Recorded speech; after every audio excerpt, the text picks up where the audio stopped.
ఖమ్మం జిల్లాలో ఎస్ఎఫ్ఐ కార్యకర్తలు ప్రవచనకర్త గరకపాటి నరసింహారావు దిష్టిబొమ్మను దహనం చేశారు. పేద విద్యార్థులకు అందిస్తున్నటువంటి మధ్యాహ్న భోజన పథకంపై గరకపాటి అనుచిత వ్యాఖ్యలు చేశారంటూ కూడా ఎస్ఎఫ్ఐ కార్యకర్తలు ఆగ్రహం వ్యక్తం చేశారు.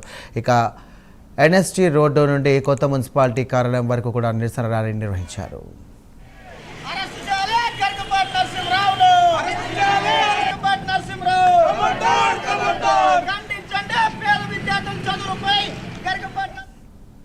ప్రవచనకారుడు గరికపాటి నరసింహరావు ఆయన ప్రవచనాలు ఆయన చేసుకొని కాలాన్ని వెళ్ళబుచ్చకుండా మొన్న పేద విద్యార్థుల చదువులపై అనుచిత వ్యాఖ్యలు చేసిన పరిస్థితుంది.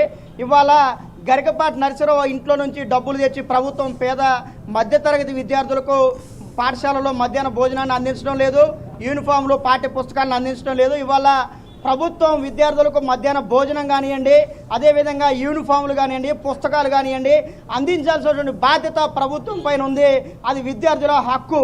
కానీ ఏదైతే ప్రవచనకారుడు గరికపాటి నరసింహరావు ఉన్నాడో పేద విద్యార్థులకి ఎందుకు పాఠశాలలలో చదువుకునేటువంటి విద్యార్థులకు మధ్యాహ్న భోజనాన్ని అందించాలి, వాళ్ళకి గుడ్డు పెట్టడం కాదు పద్ధతిలో ఆయన మాట్లాడడం పరిస్థితుంది. కాబట్టి భారత విద్యార్థి ఫెడరేషన్ ఎస్ఎఫ్ఐగా మేము డిమాండ్ చేస్తూ ఉన్నాం, గరికపాటి నరసింహరావును తక్షణమే అరెస్టు చేయాలి, ఆయన పైన SC/ST క్రిమినల్ కేసులను కూడా పెట్టాలని మేము చెప్తా ఉన్నాం. ఖబర్దార్ గరికపాటి నరసింహరావు, నువ్వు చేసినటువంటి వ్యాఖ్యలను వెనక్కి తీసుకోకపోతే ఎక్కడ నువ్వు ప్రవచనాలు చెప్పినా కానీ ఎస్ఎఫ్ఐ ఆధ్వర్యంలో నిన్ను అడ్డుకుంటామని చెప్పేసి నిన్ను రాష్ట్రం నుంచి తరిమి కొట్టాను.